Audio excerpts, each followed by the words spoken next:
નમસ્કાર, આપ જોઈ રહ્યા છો spark today news. Nadiad Prayag પાર્કમાં મતદાન મથક ખાતે ભારતના પૂર્વ કેન્દ્રીય મંત્રી દિનશા પટેલે પરિવારજન સાથે પહોંચી અને મતદાન કર્યું છે। લોકશાહીના પર્વમાં તમામ મતદારો પોતાના મતાધિકારનો ઉપયોગ કરી યોગ્ય ઉમેદવારની પસંદગી કરી રહ્યા છે।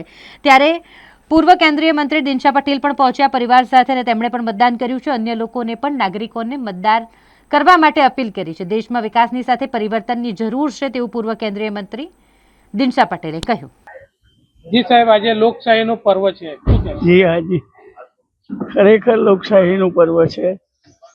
લોકશાહી પર્વને વધારે મજબૂત બનાવવું હશે તો લોકશાહીમાં જે મતાધિકાર મળે છે એ મતાધિકારનો તમામ વ્યક્તિઓ સદુપયોગ કરે અને મતદાન મથકોએ જઈને પોતાનો મત વ્યક્ત કરીને પોતાને યોગ્ય લાગતા ઉમેદવારોને વિજયી બનાવે એટલે લોકશાહી પ્રક્રિયાને વધારે મજબૂત બનાવવામાં સાથ અને સહકાર આપે એવી હું આ પ્રસંગે વિનંતી કરીશ।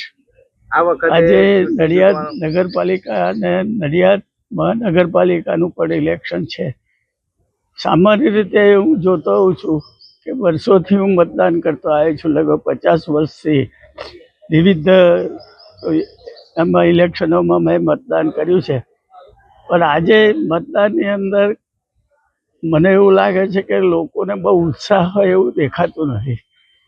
એ ઉત્સાહ કેમ ઓછો થયો એનું પણ સર્વે કરવું જોઈએ અને સામાન્ય રીતે બધા જ મતદારો પોતાનું મતદાન પોતાને યોગ્ય ઉમેદવારને આપીને કરે એ વધારે લોકશાહીને મજબૂત બનાવવા માટેનું સાધન છે। જ્યારે આવું સાધન પ્રાપ્ત થયું હોય ત્યારે થોડો સમય કાઢીને પણ મતદારોએ પોતાનું મતદાન કરવા મતદાન મથકોએ જવું જોઈએ અને યોગ્ય લાગે અને પોતાનો મત આપવો જોઈએ એવું પોતે માનું છું। અને તો જ આપણી લોકશાહી પ્રક્રિયા છે એ હું માનું છું વધારે મજબૂત બનશે। ભારત દેશને લોકશાહી પ્રક્રિયાને મજબૂત બનાવવી એ ખૂબ જરૂરી છે અને એ જરૂરી કામ મતદાન દ્વારા થઈ શકતું હોય છે અને પોતાને પસંદગીનો ઉમેદવાર પ્રતિનિધિ તરીકે સંસ્થામાં જાય એ પણ એટલું જ જરૂરી છે।